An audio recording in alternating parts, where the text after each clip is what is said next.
Las quemaduras pediátricas son lesiones frecuentes de niños que requieren un manejo cuidadoso para evitar infecciones y complicaciones. Bienvenidos a InnovaTalks. Hello everyone and welcome to a new episode of InnovaTalks. My name is Daniela Santos and I'm part of the InnovaCure team. Today we have Brad Wiggins with us. He's an expert in burn management and wound management in the United States. Brad, can you introduce yourself, please? Yes, thank you for the opportunity to be here today. My name is Brad Wiggins, and I've been a long-time burn nurse manager in the United States for many years. Perfect. So today we're going to address a really interesting topic in public health, that is the burn management in pediatric population. So we were just talking recently that here in Colombia, the numbers are really concerning about the burn injuries in children, right? Each year we have around 17,000 cases of burns in children. So these numbers are really alarming. And what's most alarming about this is that usually these children don't have access to a proper burn management. So complications arise when they don't get this treatment. So what can you tell us about the context of pediatric burns in the US? Yeah, for sure. So obviously pediatric burns in the United States are also very common. I think in general, everywhere across the world, pediatric patients have the interest in something that's burning. So if you think about fire, we're all attracted to a flame as an example. Yeah. But I also think there's an enormous amount of dangers to children, even within the household area, as well as out in the environmental areas. So I think that all of those different types of safety concerns are ones that we need to pay attention to and ones that we can focus on as a community to bring awareness and education. At the end of the day, I really believe that education is the key to helping to lower the risk to our children with injury.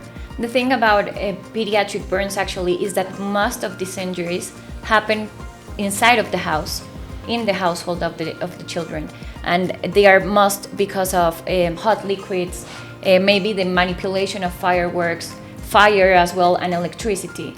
So this is a need that needs to be prevented in the households of the community. How would you say this is being prevented in the US? Yeah, so in the United States, I would tell you that injuries in the pediatric population are very specific to age. So 0 to 3 being very focused on hot scald injury, any contact with hot water as an example. Age 3 to 6 or 3 to 8 is more investigational, like where they start to play with matches or they start to, maybe they start to cook independently without adult supervision. They might spill a pot of boiling water. They might try to use some type of heating device to heat a cup of hot chocolate as an example, and they'll spill it on themselves. Maybe you have a child that's making noodles on the stove and they don't understand the boiling water impact and how fast it can change someone's life. So I think as you look at the different ages in pediatric population, I think those risks go up and down based on what that looks like. And then you think about the component of someone becoming a teenager, so kind of that 10 through 15 types of development, more risky behaviors, maybe it's lighting gas on fire, playing with gasoline, any type of accelerant, and taking more risks in general. So I just don't think at the end of the day most children understand the consequence of a burn injury. And as adults, we get to see, unfortunately, what those consequences can be that even lead to the possibility of death. And I just don't think people really understand the consequences of the impact of the things that they're doing in the home environment that puts their children at risk. So actually in Colombia, there's a very concerning topic that it's also a cultural topic, that is the use of fireworks during December. We have a lot of traditions that are celebrated with the use of these fireworks, and people that don't have the knowledge of how to use these fireworks are manipulating them, and also children are manipulating them. So how would you say this education could advance in adult population that don't seem to understand that the use of fireworks in children is dangerous, or around children? Yeah, I think as a population in any country you go to, fireworks are used as a celebratory event. We are excited by them. It's back to the comment I made about children being fascinated by looking at a flame. So I think that when you think about really, we are as humans, we are excited about celebrations. We're excited about showing off that these really neat things, and it makes us happy. But I think that the focus in the United States about awareness and helping people to do this is letting the professionals do it, but here that may not be an option, right? So where we have paid fireworks displays. So there was a decision within these communities to really try to start to educate from a community base through firefighters. So local firefighters talking to their communities about these dangers and risks. I think you look to your school teachers, if that's an option, to be able to try to create some type of learning environment for them to do education. That could be a firefighter in their uniform going to a school and providing education. It could be a nurse from a burn center, or it could be somebody, a provider, a doctor that could go and actually to do that. So I really believe in more of a grassroots effort in the community level. Is there anybody in the different communities that is going out there that's specifically starting to think about what that education looks like? I also think about, we have worked very hard, and this is still something that's very challenging in the United States, getting programming in every school so that it's just part of the set annual programming. So every year you say that the fireworks are in December.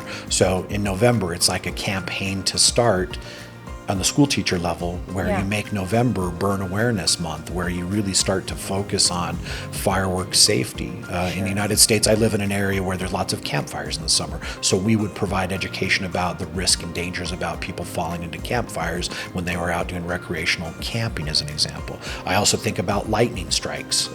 Your elevation here in Bogota is very high. It has to have very high lightning strike, and is there awareness about how to keep yourself safe in a lightning strike situation? So I could go on and on about all the different opportunities, but for me personally, I really do believe that it focuses in on what is the education plan, and it's very hard at first. It's hard to get people to buy in that they need to change a curriculum and the way that people are educated. But I think that are you able to give them any tools that they can, you give a child a tool, do you give them a piece of paper that talks about this that they take home, and then they put it on the refrigerator with a magnet? Do they, whatever those types of things are, to be able to get awareness? And I think every country has their unique challenges. Every landscape's different based on the population, based off of the educational focus, based off of the establishment of the school systems, the healthcare systems. I don't know your system, but I think I would say to you, what ideas do you have to be able to think about where can you make a difference with education in your communities to bring awareness for safety? These programs are actually happening right now in the U.S. Yes, there are programs that are happening in the United States. In the urban areas where there's more opportunity for that education to take place, you'll see a lot of that. So that would be hospital-based staff from a burn center. That could be firefighters at different times of the year. And it's really based off of the calendar, is what I was trying to get at, is that I think you look across your calendar as a community in Colombia, and you look to say, when are the highest risk times, and how do you get ahead of that on the calendar? So you mentioned all the fireworks in December. I want to do that education in November and try to help to carry that through what that looks like. But I don't know what your education system looks like. But I think you start with a grassroots effort. I think you get a small community of focused leaders that are interested in promoting children's safety, and you figure out what that education plan is going to look like. And again, that could be firefighters, that could be healthcare providers, that could be anybody who's willing to be able to do that, but ultimately getting it as a set agenda on an annual calendar basis for teachers and educators to be able to carry that through. In addition, if there's any opportunity for people to see news programming or to listen to podcasts like this, or to think about other ways of getting to the public, I think providing it that way as well. Education, people want education. People want to be able to understand how they can make things better in life and how they can keep their children more safe. I think these are all opportunities. Nobody wants to see their child hurt. Understanding a little bit of your answer is like, we have to take a closer look, right, at the calendars that maybe burns are peaking because of different celebrations, cultural moments here in Colombia. And then we should start a program and try to replicate it in schools or in different contexts that are viable for us to do these programs, right? Yeah, I think that having a focused plan of attack, I would pick a certain community area, one community with a hospital system, with established firefighters, with people that hold knowledge, that want to share and are interested in prevention. Right? I think that that's the key. And then you show and demonstrate that it worked in this area by tracking the reduction in injury in that area. Hey, in this area, we used to have 50 burns of a child a year. Now we have 10 because we've provided education and brought about community awareness. And then you start to share that knowledge and you start to ask these different communities to repeat the same setup. You'll see a massive reduction. That's happened in the United States. As an example, people putting smoke detectors in their homes. That may not be an option here in Colombia. In some areas, maybe it is. In other areas, maybe it's not. But there's a huge focus every time the time changes on our spring and the fall in the United States with the time change, where people are expected to change the batteries in their smoke detectors to provide safety and awareness. And there's knowledge about that. There's commercials on TV that say, hey, have you changed your batteries recently? Amazing, yeah. So I think that it's not about duplicating what's been done in the United States. It's a different country. You need to work together with your community leaders to think about, what do those prevention strategies look like here? What's going to make a difference? And you will stumble and you will fall and you will make mistakes, but really understanding that dynamic of your community and how you start to move the needle for less injury is the goal. And as soon as there's less injury, everyone will buy into that. Yeah, sure. Yeah. So let's talk about burn management in the pediatric population. We know that there are a lot of differences between the US and Colombia, but we would like to know, how are you treating these pediatric burns in kids there in the US? How's the protocol, or what innovative techniques maybe you're using to treat these burns? Yeah, there's obviously a lot of different ways and options and different means that people can choose to be able to manage someone's burn injury. It could be anything from ointments to different types of dressing products to different types of procedures that all are used to help a patient. There's no simple answer to just one amazing thing that changes everything. But there are a lot of new technologies that I feel are really making a difference, that are key to thinking about delivery of care. When you have a child, you want to give them less opportunity for pain. You don't want to have to change their dressings as frequently, and you want to be able to provide them with a quality antimicrobial wound base. So one of the things that we really like to see is there's a product on the market that really combines a polyvinyl alcohol material that completely dissolves. It acts like a matrix over the wound bed.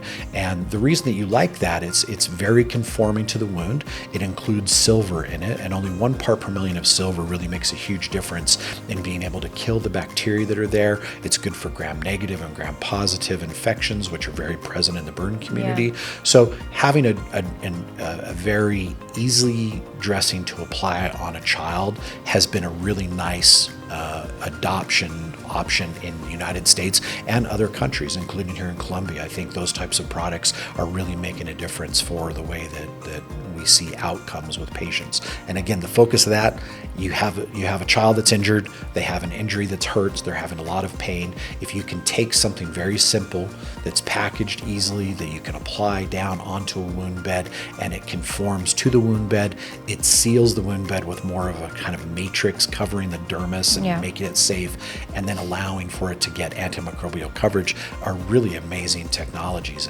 and making a big difference in burn outcome. So what would you say are the biggest benefits of using this type of technologies? Because in here, in not all of the areas, we have like that immediate access to burn treatment. So what would you say is like the best we can obtain from these technologies?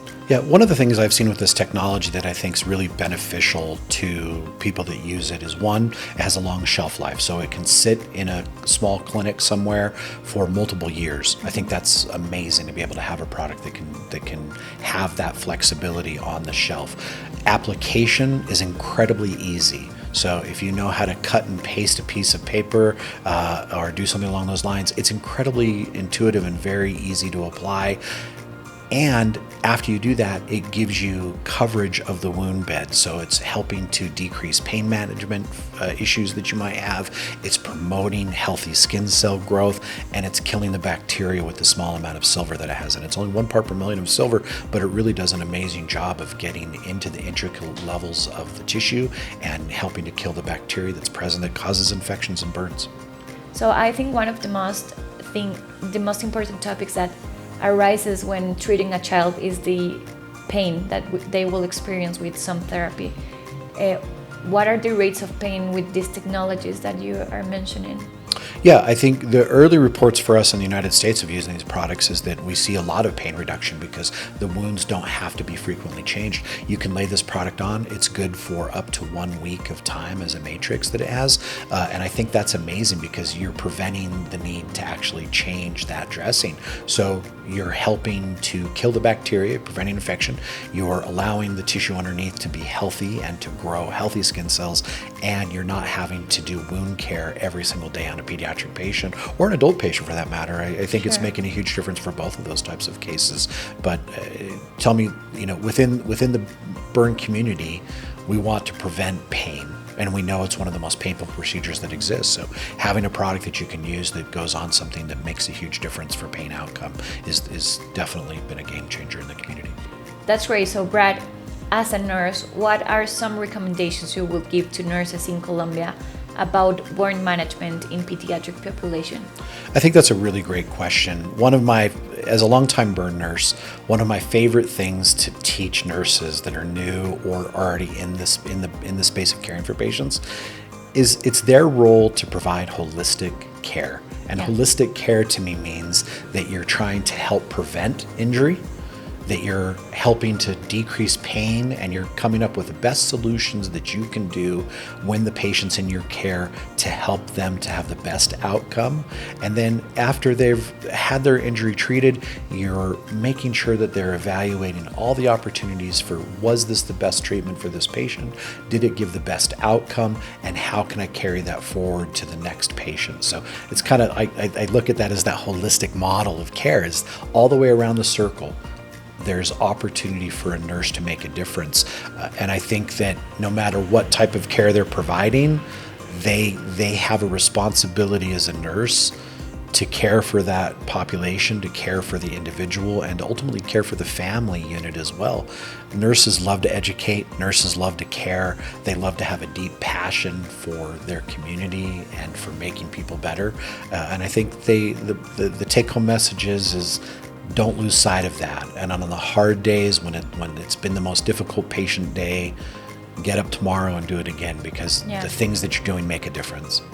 So thank you, Brad, for sharing your experience with us. We hope that this conversation is raising awareness around burns in pediatric population. Thank you for joining us in this episode of InnovaTalks, and we hope to see you again in a different episode.